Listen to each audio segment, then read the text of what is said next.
What is schizophrenia and the symptoms, and what are things that people may get wrong about schizophrenia or may not know? Yeah, I think there's some confusion. Some people that think that schizophrenia is multiple personality disorder, split personality, and it's actually not. It's in a different diagnostic category. So, split personality is a dissociative disorder, and schizophrenia is a psychotic disorder. And typically, with schizophrenia, you have what are called positive symptoms, which are things you have but don't want, like delusions and hallucinations and disorganized speech, and negative symptoms, which are things you don't have and wish you did, like good relationships, good work situation, good family life. Um, a lot of actually the personal and societal burden of schizophrenia resides in the negative symptoms, surprisingly, because we have pretty good treatments for positive symptoms, but not for negative symptoms. Um, so with my schizophrenia, I'll have a delusion like I've killed hundreds of thousands of people with my thoughts, or a hallucination, a man standing in front of me with a raised knife, or disorganized thinking and speaking. I had a breakdown on the roof of the Yale Law School when I was a student there and said to my classmates, "Are you having the same experience I am of words jumping around the pages? We've got a case of joints. I don't believe in joints, but they do hold your body together." So stuff that loosely was connected but put together really didn't make any sense. Um, and except for the first couple of years of my illness, I've been fortunate to be spared the negative symptoms. How old were you when you first started dealing with mental issues? Not even maybe from the standpoint of consciously knowing or feeling that you had a mental health problem, but just feeling like something was off. Well, I had a lot of obsessions and so on as a child, straightening out my shoes. And I used to think that a man was standing outside my window. And even when my parents looked with me and nobody was there, I wasn't persuaded. I thought he was just hiding, that kind of thing. The first kind of frank episode happened when I was a teenager, and I had read Sylvia Plath's The Bell Jar, which described her experience of mental illness. And it kind of spoke to me. And one day at school, I just stood up and started walking home, which was like 2 or 3 miles away. And as I was walking, the houses became kind of weird. They turned purple, they were wavy. Um, and I started believing things. Things came into my mind. They weren't voices, they were thoughts, but I knew they weren't my thoughts. The houses had put them there.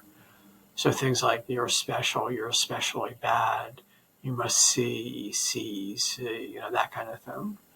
Um, Got home and I told my parents, who had no idea what was going on. They thought I was using drugs or something. So you grew up in Miami and Yeah, then you went to Vanderbilt University for college. correct. And throughout your story, and it's a big theme about how these environment changes really affected you. Yeah. How did that first environment change at that young age affect your state of mind and well being? Um, so when I went to Vanderbilt, um, the first year I was there, I had some kind of unusual or bizarre experiences. One day, it was kind of cold out, and I decided that I was going to put a blanket over my back and told my friends I was going to go fly away. And I just ran around in the snow, which was kind of bizarre behavior. It sort of troubled and worried them, but nothing came of it. Um, and I don't remember any other episodes at Vanderbilt. It was really in Oxford when I kind of, quote, officially broke down. But it started out looking like depression with mild psychotic features, which is often the way schizophrenia begins. But then it turned into a frank psychotic disorder. Um, and so that happened while I was at Oxford. And my first year there, I was hospitalized for a month. And my second year there, I was hospitalized for 4 months. And then when I moved back to the United States, I was hospitalized for 5 months. All of that is decades ago. And I sometimes say my proudest accomplishment is staying out of the hospital for so long. But then I have the thought, is it hard work, or is it luck? And, to have resources and to have friends and family who care and so on. And my friend Richard, who's a neurologist, said, Ellen, for an unlucky person, you're very lucky. And I think he's right about that. Does it ever feel uncomfortable for you to, even in this scenario right now, in this setting, thinking back on your life, is it ever uncomfortable for you or not You know, helpful? it's kind of interesting. There's actually a psychiatrist and musical person here in LA named Dr. Kenneth Wells. And Ken has done 2 operas about me, if you can believe it. And the first one is about me being hospitalized and restrained and that kind of thing. And the second one is more about my, turning, all of that into a decent life with a wonderful husband and a great job and that kind of thing. And he's working on a third one. I'm not sure what the third one's about. But actually watching the opera wasn't that hard. Well, actually, I'm trying to think how to put this. I'm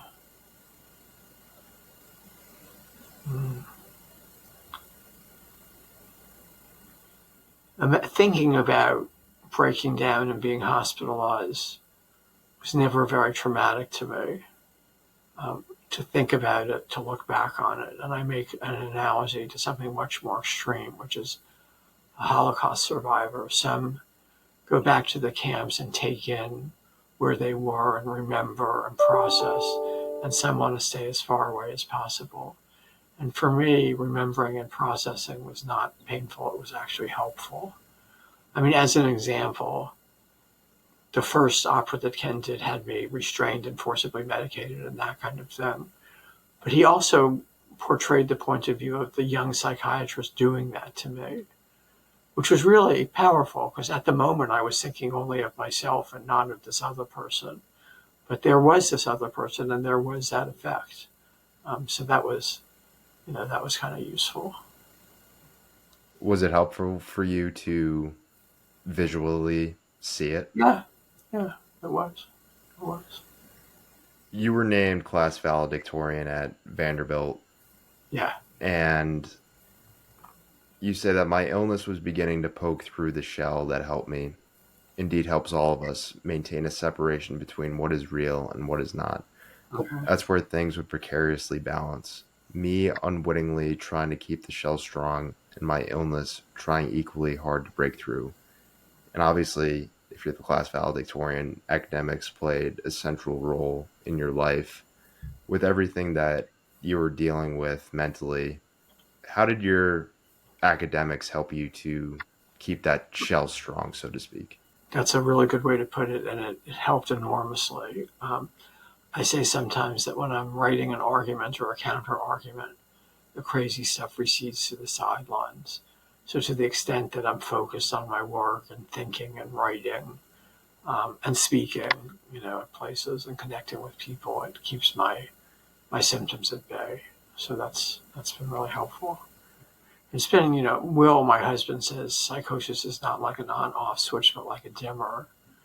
And at the far end, I'll have a thought like I've killed hundreds of thousands with my thoughts. And oh, Ellen, that's just your illness acting up. Pay it no mind. Further along the spectrum, if we've had house guests, I like people, but I need a lot of alone time. I might go in and out of psychosis for 2 or 3 days. And at the far end, I'm crouching in a corner, shaking, thinking daggers are about to be stabbed into my head. And that hasn't happened in a good 10 years. So things are going in the right direction. I'm very lucky.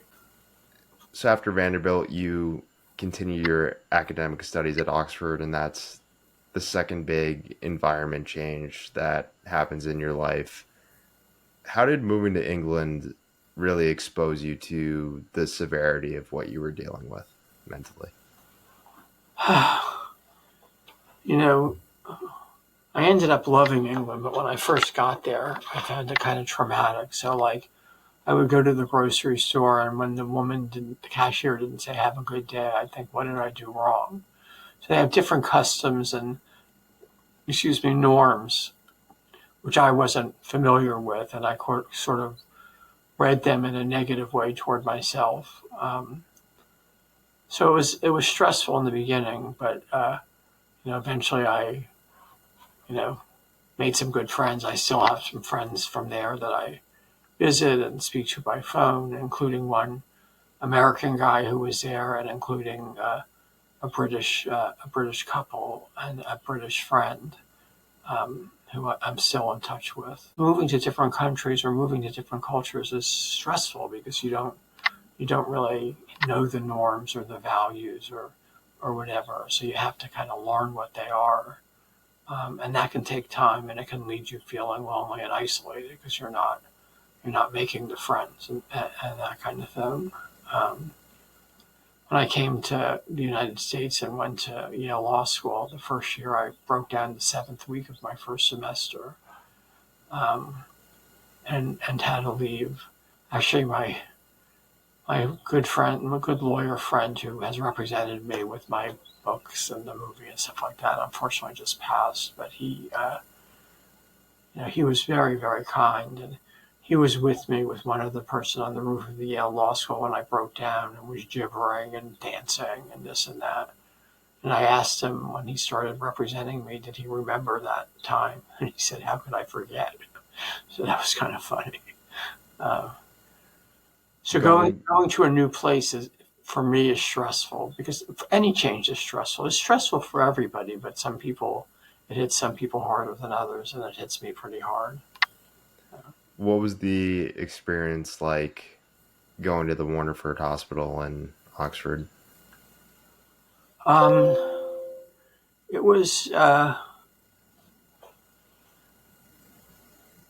felt scared. I felt ashamed. I felt like I was a failure, and I didn't tell anybody, including my parents. Um, and yeah, it was hard. Why don't you think you told any of your family?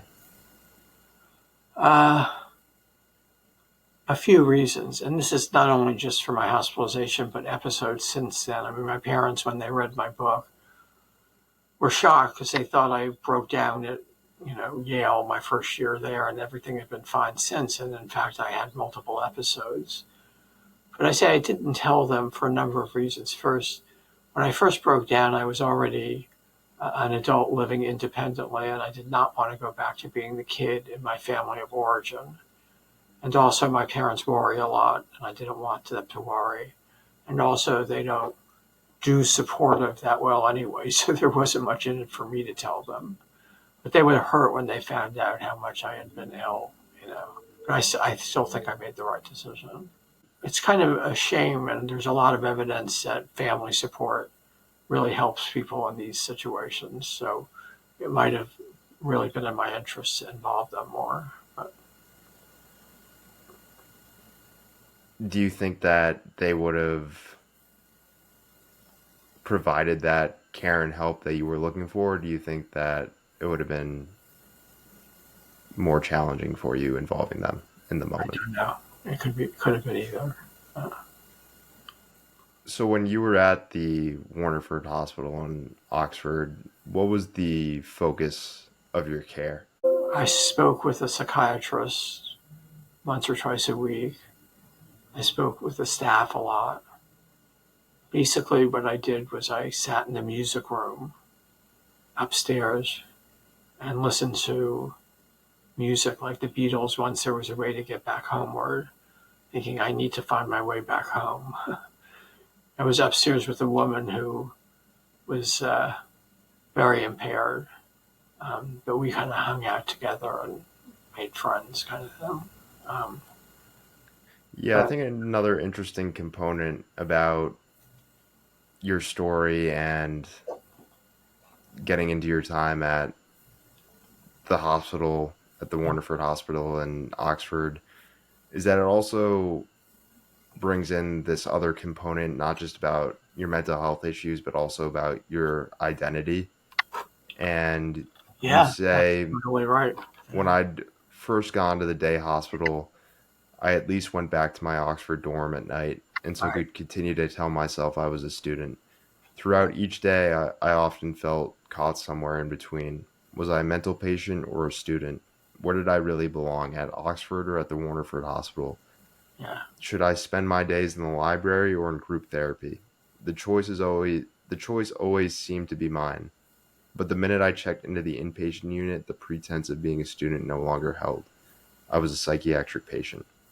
And obviously, your mental issues were a major challenge, and that was in the forefront of what you were dealing with.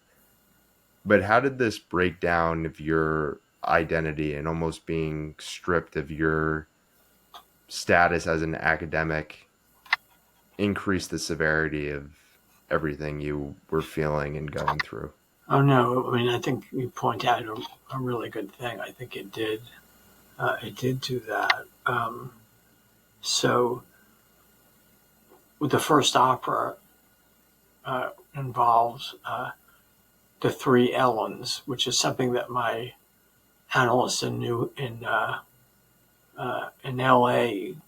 It was a heuristic device. I'm not multiple personality disorder or literally different people, but different aspects of myself. So there was Elyn, there was Professor Saks, and there was a lady at the medical charts. So I had these three different aspects of myself that were hard to integrate with each other. How could I be Professor Saks, doing important and interesting academic work, and the lady at the medical charts who barely could take care of herself? How could both of them be me?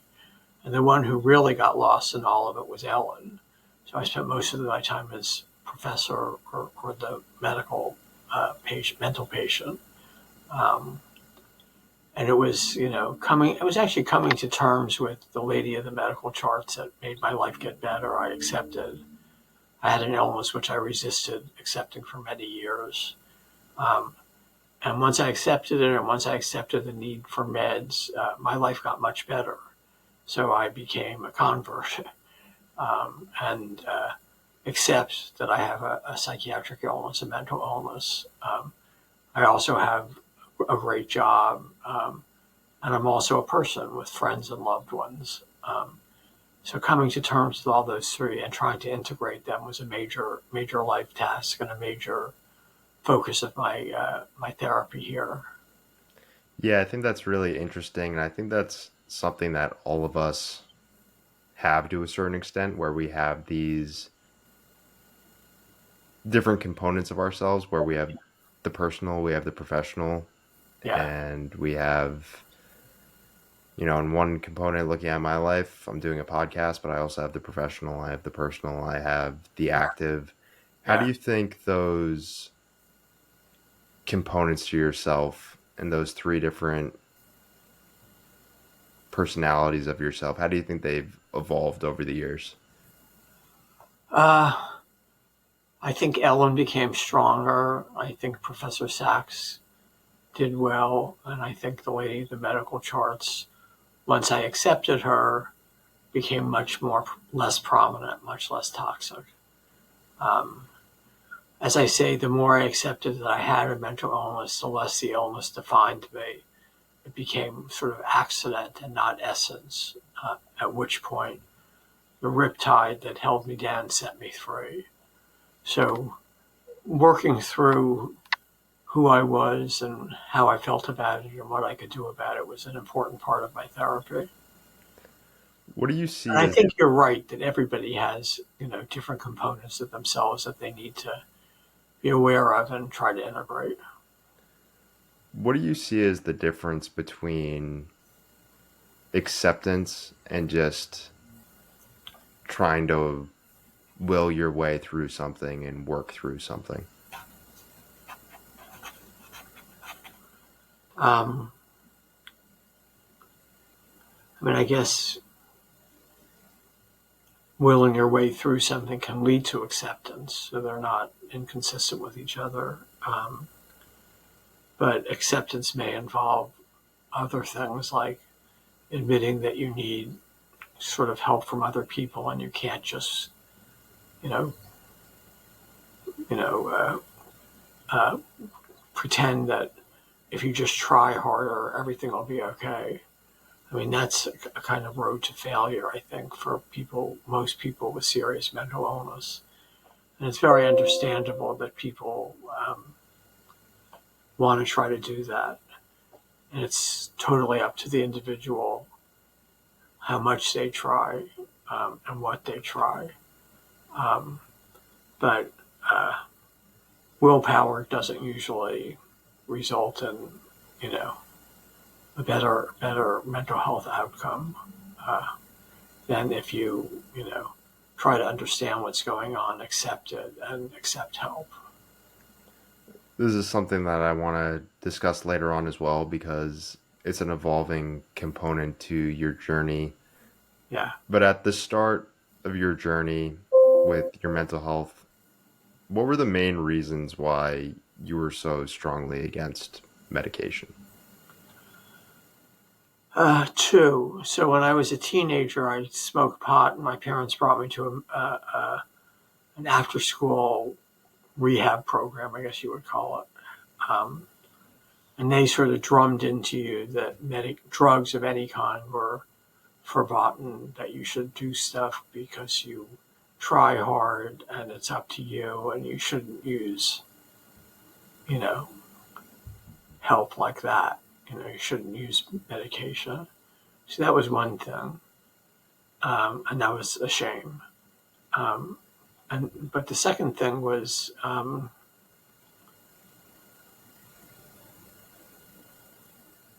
didn't want to admit to the idea that I had a mental illness. This was what we call in the business a narcissistic injury. It was painful for me to think that I had that. So I tried to prove I didn't have it by if I could get off medication and do well, I could prove that the lady of the medical charts was gone or was just a figment all along or whatever. And I think those are the two things that drove that. So when you were in England, you had a lot of people initially advising you to drop out of your academic program at Oxford. Right. And this is also getting back into the component of your identity where understanding yourself as a mental patient rather than as an academic.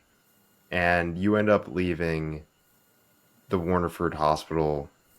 How important was it for your psyche, but also your identity, that the new doctor that you start working with thought that it was actually the exact opposite and that it was important for you to continue your program at Oxford? I was incredibly lucky. I went to see a very well-known psychiatrist, and he basically said two things. That I should get into intensive therapy, 4 or 5 days a week treatment, and that I continue as a student because being productive and working gave me a sense of mission and a sense of well-being. And he was totally right about both. And I think if it had been an American doctor, they would have said, you're ill, go back home to your parents, get an easy job like being a cashier, although to me that would sound horrible. And I was just so lucky that provider was able to give me the advice he gave me because I think it was so true and made such a difference. But The fact that you were in England and you were alone and didn't have your family with you, obviously you didn't have that support system and that structure behind you. But right. to a certain extent, do you feel like that was almost a necessity for you to be able to work your way through this on your terms? Yeah, I never really thought about it that way, but I think that's true. I mean, I think, you know, figuring out what was going on and what I could do about it and so on was something that I needed to do for myself in my own way in my own time. So I think it was really important that happened. England was interesting in another way because, American professors, in some ways, kind of coddle their students, help them pick up topic statements, read multiple drafts, this and that. England, I met with my supervisor, which was the name given an advisor of a graduate student, maybe once a month, once every other month. And we would drink a little sherry, and he would talk about his garden. With my dissertation, my thesis, my master's thesis, he made one comment like, "Don't keep using this phrase over and over," and that was the only thing he said. So, he said very nice things about it. It was the soap and scale was that of a master's thesis, but the quality was of a dissertation. So that felt nice to hear. But I think it's kind of too bad that I didn't get more input from him. But in a way, it developed independence of thinking. And I thought, I think that was a very useful thing for me, going forward in my life. An important point that you note through doing therapy, my thoughts and feelings were not right or wrong, good or bad, they Right. just were. And I think we all try to characterize ourselves and what we experience rather than simply just, Accepting. yeah, accepting, allowing it to be, allow it to exist. You've That's a obviously experienced it firsthand in your life. How do you think we can go about all of us improving upon this, where shifting from always trying to define what we're going through rather than just simply going through it? I think people coming forward and telling their stories is extremely helpful. People say with stigma that people coming to see mental health disorders as brain disorders doesn't much reduce stigma, but putting a human face on does. And I've tried to do that in my work, and I've also invited people for programs like Meta World Peace, the basketball player.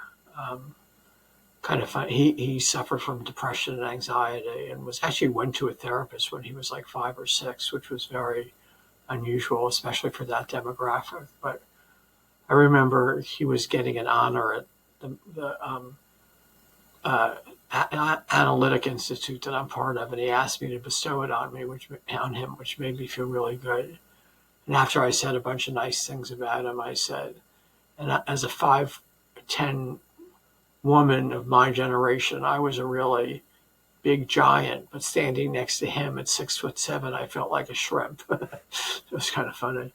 So he talked. We brought Patrick Kennedy in, who has suffered with bipolar and substance use disorder, and he basically said something I thought really profound, which was mental health is this generation's main civil liberties issue, which I thought was true.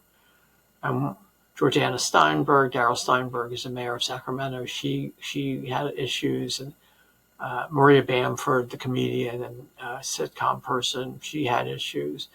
And I think people coming forward and putting a face on is a very powerful way to destigmatize mental illness and to help people understand that it can affect anybody, and we all really need to hang together and support each other. So you completed your graduate degree at Oxford in twice of the amount of time that it should have Right. taken due to your mental health. Okay. Yeah. And obviously, a major component that we've talked about thus far is how environment changes are things that all people challenge with, people struggle with, but especially yourself. And you made the important decision that even though you finished your Oxford program, you were going to stay in England for another year Uh-huh. to continue your same routine, especially with talk therapy. Yes. How important was that year after that program? Oh, I think it was incredibly important because I was really, getting a lot of benefit from the therapy. Um, and, I wanted to continue it to continue to get benefit. Um, and there weren't huge costs to my not going back right away. Um, my family was very generous in helping me, meet my financial obligations. And, um, So I think staying that extra year was a good thing to do. Yeah, it's also at this time that you want a fresh start with your studies, and you make the decision that instead of moving forward with your philosophy degrees, you wanted to go to law school. Yeah. What was your main motivation behind wanting to go to law school? I felt that philosophy was just too abstract and too disconnected from from the real world. And that with something like law, you could actually do things to make people's lives better. And I thought that was really important. I went back and forth. Should I go to law school or should I get a PhD in psychology? And in the end, I chose law school. I felt like I was more of an analytic thinker than an intuitive thinker. Of course, then I went on to get an analytic degree, a psychoanalytic degree eventually. Um, but again, I thought philosophy was just too arid in a way. And also had a lot of bad memories associated with it. So I left philosophy. So you took the LSAT in England, and you ultimately got accepted to Yale Law School. So up until this point, you've graduated from Vanderbilt, where you were the valedictorian. You got a graduate degree from Oxford on a scholarship, and now you've been accepted to Yale Law School. So if you were to put your accomplishments on a resume and you gave it to somebody, everyone would probably be thinking, oh, Elyn Saks has it all figured out. She's Yeah, very accomplished. yeah. With how broken you were at this point mentally, Mm-hmm. at this point in your life, were there ever moments where you were able to see through that? And were you capable of appreciating how gifted you were? Uh, not really. I've always thought of myself as like middle of the pack and where I am, So I'm at USC Law School, I'm middle of the pack. At Oxford, I was middle of the pack. It was a high pact, but it was, I didn't feel especially gifted or whatever. Just, I used to think of myself as, a hard worker, and that's why I did well. That's how I thought about it. Yeah, I think that's fascinating. I think a lot of people think that you need to be special to do special things, Yeah, but it really does just come back to the work. yeah, I think that's right. I think that's right. So when you got to Yale Law School, that's obviously the next big environment change. When was it that your mental health started to negatively impact you at Yale? How long into the program? It was the seventh week of my first semester there. I broke down on the roof of the Yale Law School with a couple of friends who brought me to my professor, who brought me to the emergency room, um, and I actually had a 6-inch nail with me that I had picked up. I also had a telephone wire belt that I made the night before when I was on the roof of the Yale Law School and decided I needed to accessorize. So I made a belt. And the staff person there asked for the belt, and I gave it to him. And then I said, but you can't have my 6-inch nail because I need it for protection. And then the doctor came in with another tech who wasn't as nice as the first one, and they surrounded me. And they lifted me up in the air and they slammed me on a bed with such force that I saw stars. And they tied my arms and feet to the bed, 4-point restraints, and then put a net over my body. So that's called 6-point restraints. Um, and it was really, really scary and very, very toxic. I was restrained 20 hours a day for 2 days and then 5 to 15 hours a day for the next 2 or 3 weeks. And my chart had this notation: use restraints liberally. Um, When I look back on all my forced treatment, forced hospitalization, forced medication, restraints is always the worst. And I think, as I said, England hasn't used them for a long time. So, we need to try to do better with that. Maybe we are doing better because this happened, a couple of decades ago. And you finally got diagnosed with schizophrenia when you were in Connecticut. I did. Yeah. How did you go about processing this? Well, it's very traumatic because I knew that schizophrenia was you know, kind of the worst of mental illnesses, and that most people had a very poor prognosis. And would I live in a halfway house or a group home the rest of my life and be unable to do anything other than be a cashier or something? So it was a big shock. It was a big blow, and it left me feeling very pessimistic. And I remember calling my dad and mom from the hospital, and I was saying, very pessimistic and negative things to my dad. He said, "Elyn,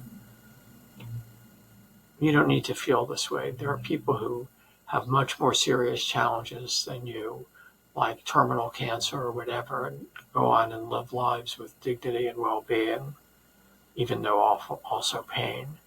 And this is a piece of cake. You can do this if you try."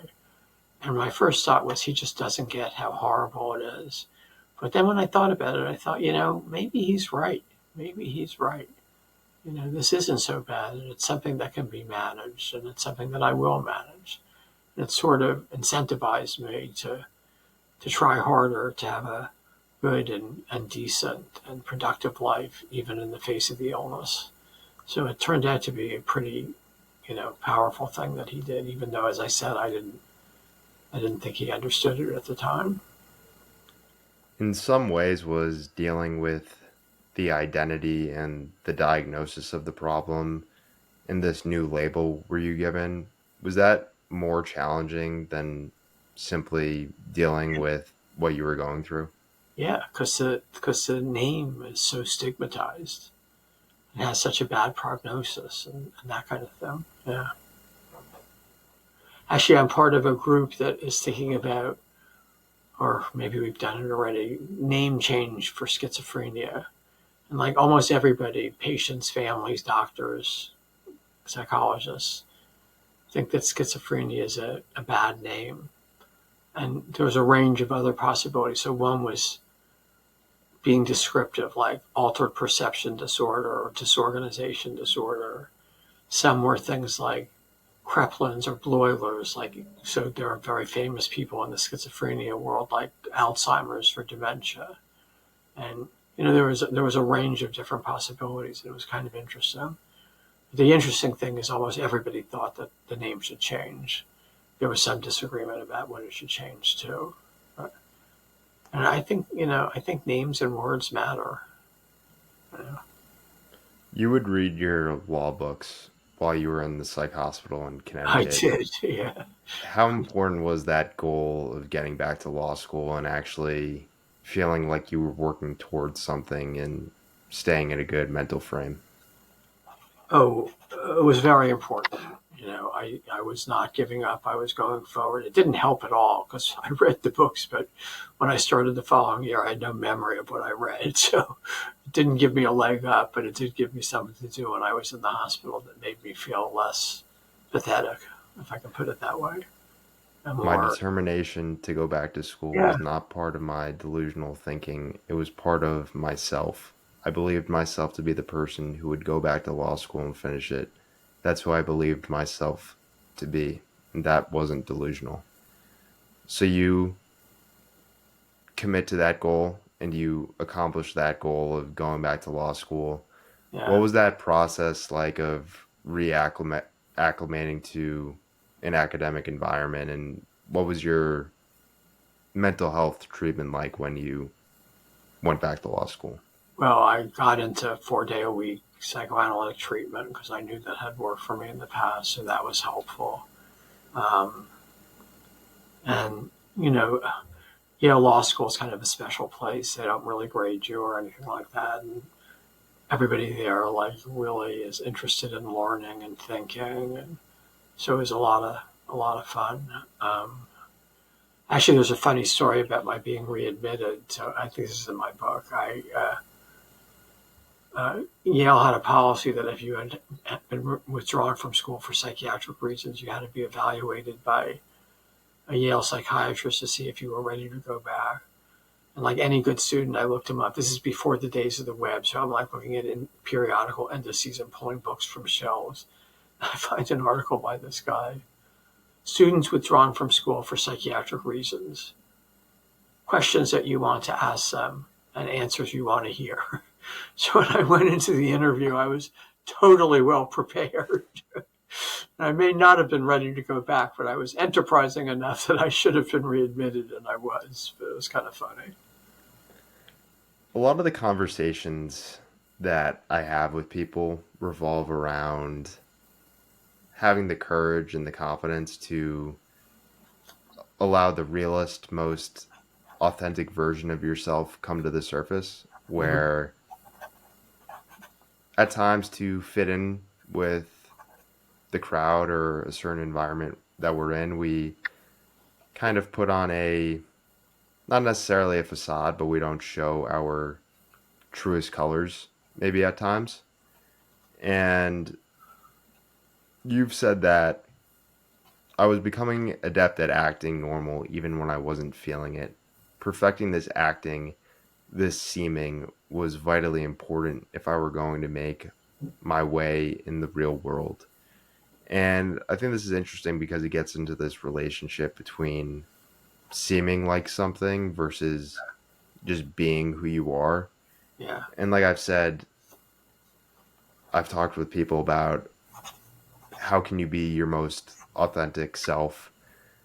For you, in your own well-being, do you think it was actually the opposite though, where you almost had to have a manufactured identity to a degree and keep the realest sense of yourself buried so that you kept yourself grounded and in a strong mental frame of mind?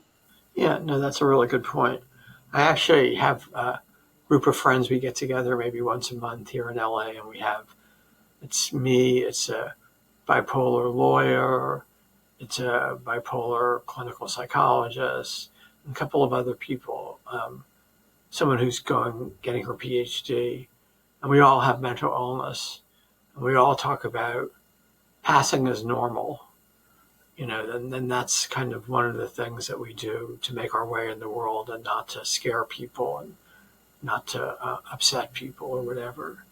Um, so there's use in doing that. I think if you have to do that all the time and you can never show your true self, that's pretty toxic too, and pretty, you know, powerfully bad if you just basically are always quote acting. Um, but I think there's a role for acting, um, just to kind of make social interactions go smoother and so on. So, and but again, to never be able to reveal who you are would feel really kind of awful. At this point in your life, or I guess, how do you think that relationship has evolved for you over the course of your life between being your realest self and acting? Like right now in your life, do you think you still have to act more than you can be your Yeah. realest self? No, I think mostly, my illness is very, well managed, and I'm not having to, hide things or act or whatever. I mean, one of the really great things that happened for me was meeting and falling in love with my husband. I mean, I went for like 15 years not dating because I dated normally in high school and college, but when I got ill, I stopped dating because I was just too tormented by internal demons. And then my husband, who worked at the law library at USC, invited me to lunch, and then he invited me to see the poppies in Lancaster, which is about an hour away. I must have liked him because I said yes, because I usually work 7 days a week. And I kept saying I was cold, hinting he put his arm around me, which he never did because I don't know why, but I felt very deflated. But at the end of the evening, he kissed me a long, lingering kiss goodnight. And the thought I had, and this is literally the thought that went into my mind, was, this is even better than getting an article accepted. And then the next day, he brought a feather from his parrot and pasted it on my computer. And that night, I asked my college friend, Kenny, you think a guy who plucks a feather from his parrot and pastes it on your computer means he likes you? And Kenny said, without missing a beat, I don't know, Elyn, but one thing for sure, he likes you better than he likes his parrot, which actually at that moment wasn't true. He definitely liked his parrot better.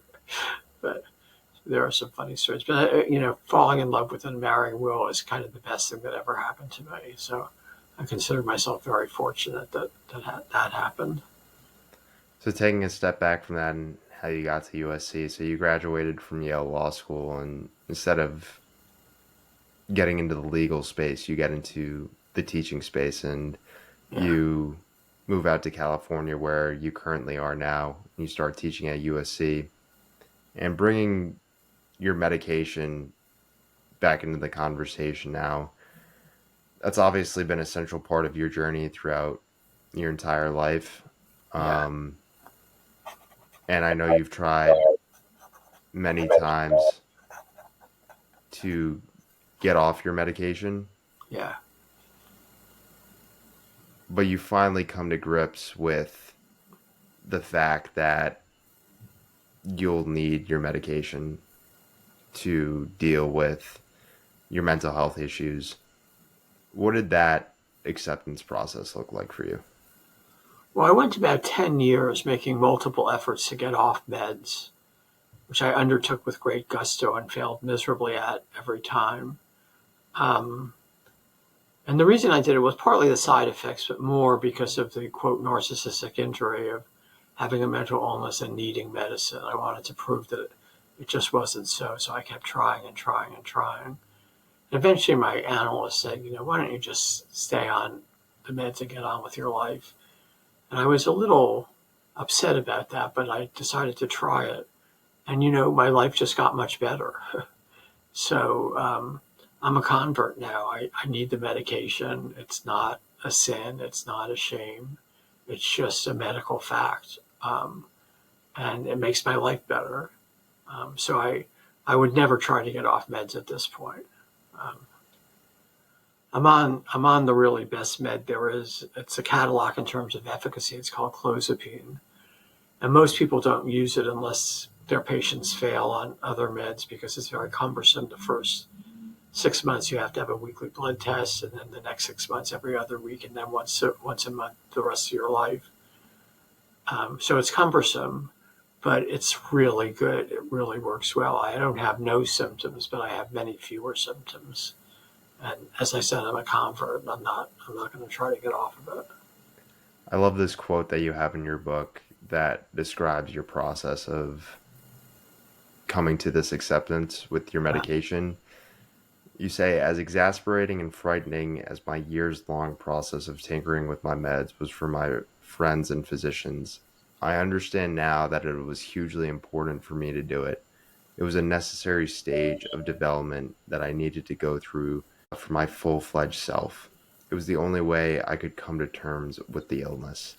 And I think this is such an interesting point because whether it's you with your medication in this process or everyone dealing with something in your life, I think you need to follow your heart and your intuition to a certain extent, Yeah. where you need to be able to get to a place or a mindset on your own, and Yeah. it can't be forced on you by someone else, where maybe it'll take much longer, maybe it won't be the most direct route to take, but you need to be able to get to that level of acceptance and be in that right frame of mind on your own time rather than somebody else trying to force it upon you. Right. You put that very well. I mean, force is easy, but it's a very unstable solution because once you stop administering it, the person has no incentive not to go back to where they were.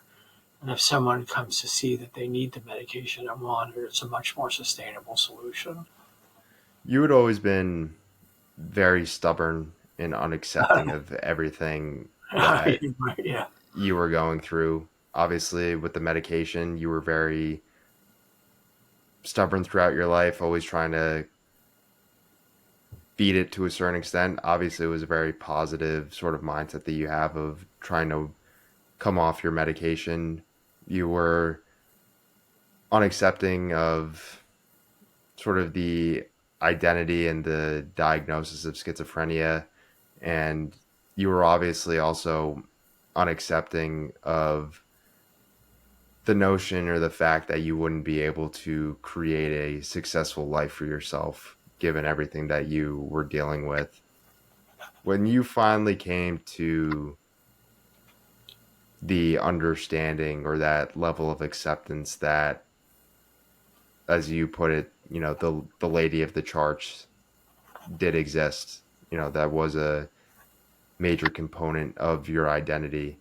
Yeah. How did that acceptance allow you to finally really progress professionally and personally?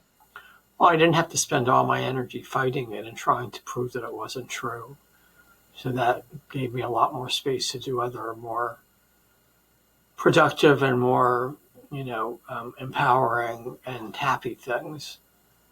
So it took a lot of energy to try to get off the meds. And once I stopped doing that, I had so much more in my life that I could turn to. I mean, I guess the biggest bad thing about my illness for me is never having children. I always wanted children, but I felt like being being pregnant off meds would have been very dangerous, and being pregnant on meds could be dangerous for the child, the fetus. But also, kids are really stressful. It's really stressful to raise kids, and you can't very well say, "Oops, I made a mistake." Bye. You're in for it for decades. So, I think it was the right decision for me not to have kids. I asked my husband, I said, would you be interested in being a stay-at-home dad? And he was like, not really. So it wasn't a hard decision in the sense of being hard to make, but it was a hard decision in the sense of being very disappointing. What was the acceptance process for that look like for you over time? Just coming to realize, watching people raise kids and, you know, seeing some of the challenges and just, I think over time, I mean, you're pointing out, in a number of contexts that going through things over time kind of helps you understand and accept in a way that you really can't at the moment that it's happening. So that's what that was. In your everyday life today, where do you think you've made the most progress and what still challenges you a lot?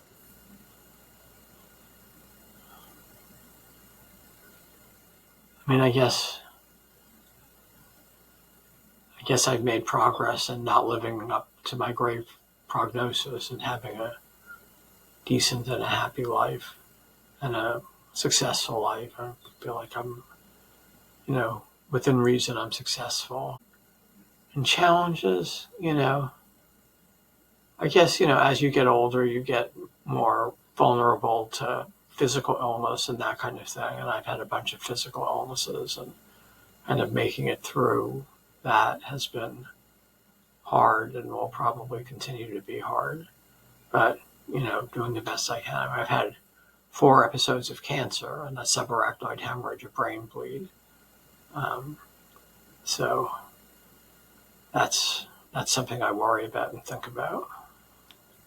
What's it like for you going through physical challenges like that compared to mental challenges?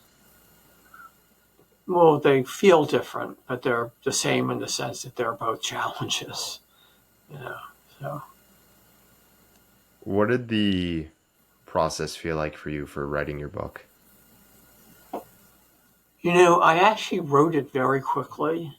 I wrote the first draft like in 3 weeks, but then I spent a long time editing and revising. um, and it was, as I said, kind of looking back on it, could have been very traumatic, but it wasn't. It was kind of interesting and kind of showed me things that I hadn't thought about. And, so it was a nice process. It was good. I'm writing a sequel, memoir sequel. Right now, it's organized thematically: work, relationships, therapy, and my agent wants more of a chronological story. And the chronology of the first book was clear. I got sick. I got treated, got better. And I'm not really sure what the narrative arc is yet of the second one, but that's something that I'm working on, and I hope I can come up with something that will be useful. There's also a movie in the works, if you can believe it. Although I think there are probably like 1,000 options taken for every movie actually made, so I'm not holding my breath. But Well, that would be a great sequel to A Beautiful Mind with Russell Crowe. yeah, yeah, yeah. Who would you want to play you if the movie gets made? I don't know, because it would have to be someone who probably in her early 20s, and I'm in my late 60s now. I mean, my generation, Meryl Streep and Anne Hathaway and that kind of thing. But we need a younger person now, so I don't really. Meryl Streep would be great. Wouldn't she? She could be my therapist. Meryl Streep could be my therapist. There's a lot that I can't appreciate and understand about your story because I just You've never experienced. yeah, it's challenging for me and I think a lot of people just to completely understand what you've gone through and what you've experienced.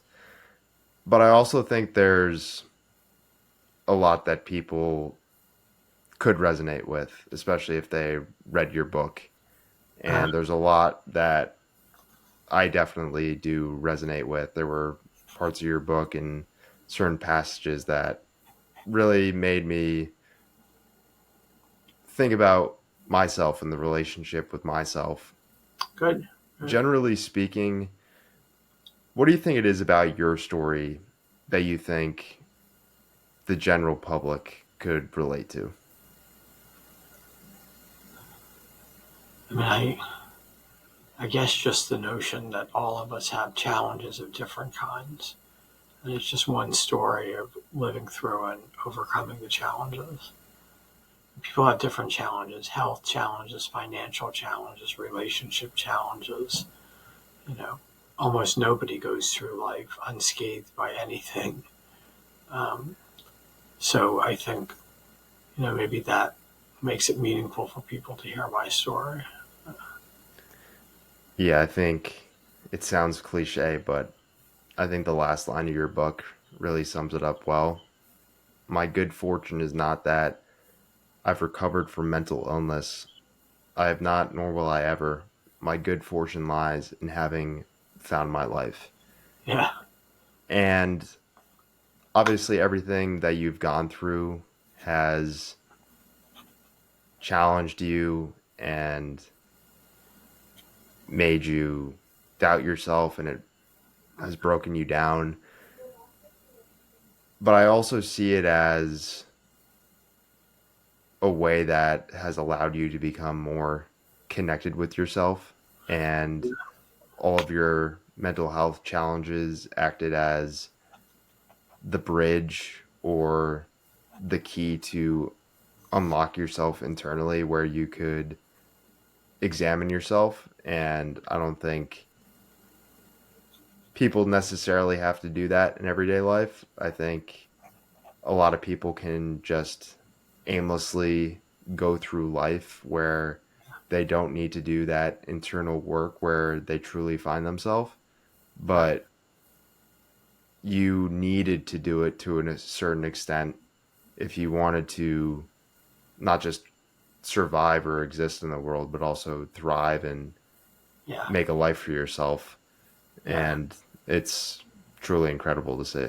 Oh, thank you so much. Thank you. Ellen, I really appreciate you for coming on the show. Thank you, Tim. Great questions. Really great questions.